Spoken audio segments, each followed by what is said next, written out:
আমাদের অনন্য স্টোরি সকল প্রকার পার্ট গল্প দেখতে আমাদের চ্যানেলটি সাবস্ক্রাইব করে পাশে থাকা বেল আইকনটিতে ক্লিক করে অল নোটিফিকেশন অন করে দিন। ছোট লোকের বাচ্চা, এত অপমানের পরও তুই আসছিস আমাকে প্রপোজ করতে? আসলে তো তোর মা বাপের ঠিক নেই, না হলে এত অপমানের পরও আমার সামনে আসিস। ঠাস করে 4টা দিলাম। তুই আমাকে বলস ভালো কথা, শেষ পর্যন্ত তুই আমার বাবা মাকে নিয়ে কথা বললি। যা, আজকে থেকে আর তোকে বিরক্ত করব না, তুই থাক তোর মতো। এই বলে চলে আসলাম বাসায়। আর বাসায় এসে কাউকে কোনো কিছু না বলে রুমে এসে পুরনো দিনের কথা ভাবতে লাগলাম। 2 বছর আগের ফ্ল্যাশব্যাক। এই আতিক, মা, আরেকটু ঘুমাই। এত সকালে ডাকছো কেন? কি এখন এত সকাল 11টা বাজে? আজকে না তোর এইচএসসির রেজাল্ট দিবে, তাড়াতাড়ি ওঠ। কি আগে উঠাবা না আমাকে? আসলে কালকে রেজাল্টে টেনশন করতে করতে দেরিতে ঘুমিয়েছিলাম, তো তাই এতক্ষণ ঘুমিয়েছি। আমি বুঝেছি তো, তাই তো তোকে এতক্ষণ ডাকিনি। আচ্ছা, এখন তাড়াতাড়ি ফ্রেশ হয়ে আয়। ওকে মা। তারপর ফ্রেশ হয়ে নাস্তা করে কলেজের জন্য বের হলাম। যেতে যেতে পরিচয়টা দিয়ে নেই। আমি কাব্য হাসান আতিক। আমার বাবা একজন বড় বিজনেসম্যান। আমি বাবা মায়ের 3 মাত্র সন্তান। বড় 2 ভাই আছে, বড়জন বিবাহিত, আর বাবা মাকে নিয়েই আমার পরিবার। আমি এবার এইচএসসি দিছি, আর আজকে রেজাল্ট দিবে। পরিচয় দিতে দিতে কলেজে চলে আসলাম। কলেজে আমার বন্ধুরা সিয়াম, সাকিব, হাবিব, দুর্জয় একসাথে বসলাম। সবার মুখে চিন্তার ছাপ রেজাল্ট নিয়ে। দোস্ত, রেজাল্ট ভালো হবে তো?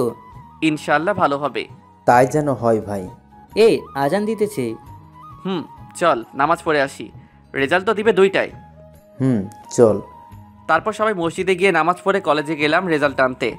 রেজাল্ট শুনে তো আমি খুশিতে লাফ দিলাম, কারণ আমি গোল্ডেন A+ পেয়েছি। আমার বন্ধুরাও সবাই ভালো রেজাল্ট করেছে, আর আমি বাবা মাকে ফোন করে সব জানিয়ে দিলাম। তারাও অনেক খুশি। তারপর আমি বাসায় চলে আসলাম। আমি বাসায় যেতেই বাবা মা আমাকে মিষ্টি খাইয়ে দিল, আর আমি পা ছুঁয়ে সালাম করলাম। তারপর বাবা বলল, অনেক বড় হ বাবা, তোমাদের দোয়া থাকলে আমি অনেক বড় কিছু করতে পারবো। আমাদের দোয়া সব সময় তোর সাথে থাকবে। আমাদের দোয়াও তোর সাথে আছে কিন্তু। ভাইয়া ভাবি, আমি জানি তো। আমার পক্ষ থেকে একটা সামান্য গিফট তোর রেজাল্টের জন্য। হাতে একটা চাবি নিয়ে ভাবি, আর ভাবি আমাকে ছোট ভাইয়ের মতো স্নেহ করে, তাই তুই করেই বলে, এটা কিসের চাবি? এটা একটা বাইকের চাবি। তোর ভাইয়ের আমাকে দেওয়া জমানোর টাকা দিয়ে এটা কিনেছি। এটার কি দরকার ছিল ভাবি? আপনার ভালোবাসাই তো আমার কাছে সব। তা আমি জানি রে ভাই, তবু আমার ভাই এত ভালো রেজাল্ট করবে আমি কিছু দিব না, তা তো হয় না। আর এটা আমি একা কিনিনি, তোর ভাইও টাকা দিয়েছে। আরে আরে, আমার ভাই কোথায়? আরে, তোমার আসতে এত দেরি হলো কেন? আর বলিস না, আমার সব বন্ধুদের টিট দিয়ে আসতে হয়েছে তোর রেজাল্টের জন্য। ও আচ্ছা। তা এখন বল, তুই আমার কাছে কি চাস? আরে, আমার কিছু লাগবে না। না না, তা বললে তো হবে না, তোর কিছু নিতে হবে। বল কি চাস? যা চাইবো তা দিবে তো? আমি বলছি তো দিব, তোর যা চাই বল। ওকে, আমার আর একটা ভাবি চাই। মা দেখো ও কি বলে। ও তো ঠিকই বলেছে, এখন বিয়েটা কর বাবা। ভাইয়া, এটা কিন্তু ঠিক না। তুমি বলছো আমি যা চাইবো তুমি তাই দেবে। ওকে মা, যাও, আমি বিয়ে করব। ওকে ঠিক আছে, তাহলে এখন বিয়ের ব্যবস্থা করতে হবে, দেখছি। তারপর বিয়ের ব্যবস্থা করা হলো। 15 দিন পর বিয়ের অনুষ্ঠানের সব কিছুর ব্যবস্থা করছে বড় ভাই ও আব্বু। আমিও মাঝে করে সাহায্য করি। তবে বিয়ের 7 দিন বাবা এসে বলল, বাবা, আমরা সবাই তো এখন ব্যস্ত আছি, তুই একটু তো চাচা চাচিকে নিয়ে আয় বাস স্ট্যান্ড থেকে। ওকে বাবা। আচ্ছা, তাহলে তাড়াতাড়ি যা, তারা কাছাকাছি এসে পড়েছে। যাচ্ছি। তারপর আমি গাড়ি নিয়ে চলে গেলাম বাস স্টেশনে। গিয়ে বাস এখনও আসে নাই, তাই কতক্ষণ বসে অপেক্ষা করে একটা দোকানে গিয়ে একটা স্প্রিট কিনে খেয়ে বোতলটাকে দিলাম। পা দিয়ে একটা লাথি, বোতলটা গিয়ে পড়লো একটা মেয়ের গায়ে। মেয়েটির তাকিয়ে তো আমি অবাক, কারণ মেয়েটা মানুষ নাকি সবুজ ড্রেস পরা এক পরি, টানা টানা চোখ, তার উপর কাজল, সবুজ রঙের একটা হিজাব। আমি তো ক্রাশ খেলাম, তাই মেয়েটার দিকে একভাবে তাকিয়ে আছি। কিছুক্ষণ পর মেয়েটি আমার সামনে এসে ঠাস আমাকে একটা দিয়ে দিল। তারপর বলতে শুরু করলো, তুই আমার গায়ে বোতল মারলি কেন? সরি, আসলে আমি আপনাকে দেখতে পাই নাই। চুপ, তোর মতো বখাটে ছেলেদের কাজই তো এসব। আরে আপনি ভুল ভাবছেন। আমি এখন একজনকে খুঁজতে এসেছি, না হলে তোর খবর ছিল। যত সব ফালতু বলা। মেয়েটি এই বলেই হাঁটতে লাগলো। আরে আরে, কিছু না শুনেই চলে গেল।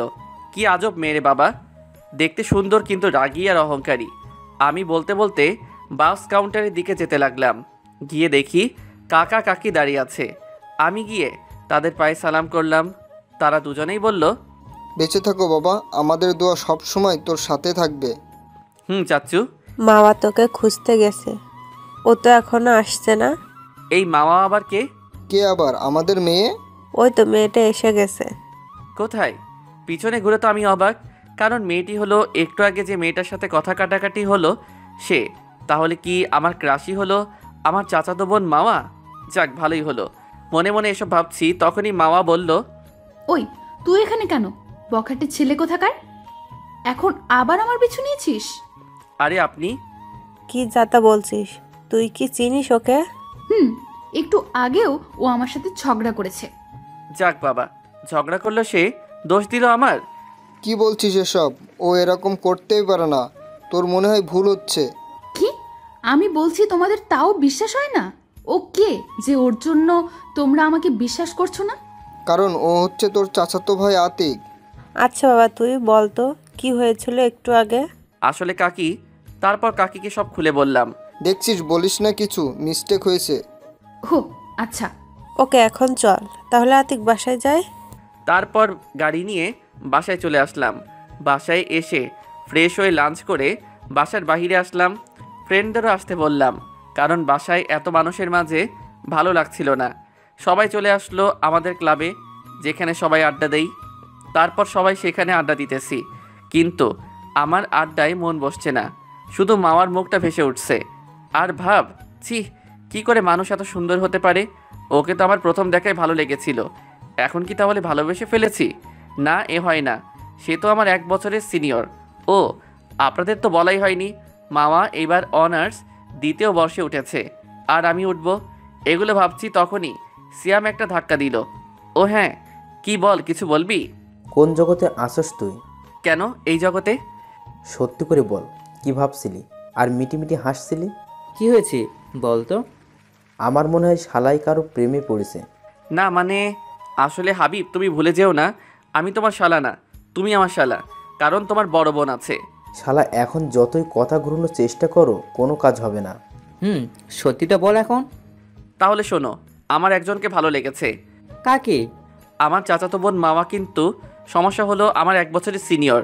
আরে ভাই, এটা কোনো কথা হলো? সিনিয়র হয়েছে তাতে কি, তাই বলে প্রেম করা যাবে না? যাবে, কিন্তু তবুও ভয় করে। তোর মতো ফাজিল যদি বলে ভয় লাগে, তাহলে আমরা করব কি? তা দেখতে কেমন আমাদের ভাবি? দেখতে পরীর মতো, কিন্তু অনেক অহংকারী ও রাগী। ওদের সাথে এভাবে আড্ডা দিতে দিতে 5টা বেজে গেল। সেই সময় ভাইয়ার ফোন, একবার তাকিয়ে রিসিভ করলাম। কোথায় তুমি? এই তো বন্ধুদের সাথে আড্ডা দিচ্ছি। এখন একটু বাসায় আসো তো। কেন, কোনো সমস্যা ভাইয়া? না, এই একটু মার্কেটে যাবা, মাওয়ার কি কি যেন কেনা লাগবে। ও আচ্ছা, আসছি বলেই ফোন কাটলাম। কি হলো, কোথায় যাবি? এই একটু তোদের ভাবিকে নিয়ে মার্কেটে যাব। কেন? তার কি যেন কেনা লাগবে। ও যা, তাহলে দেখ, পাঠানোর চেষ্টা করিস। আচ্ছা বলেই বাইক নিয়ে বাসায় চলে আসলাম। বাসায় এসে দেখি মামা আপু বসে আছে। আমি গিয়ে বললাম, চলো আপু। দাঁড়া, তোকে কিছু বলে নেই আগে। বলো। ওর সাথে কোনো ফাইজলামি করবি না। মা, আমি কি কখনো কারোর সাথে ফাইজলামো করেছি?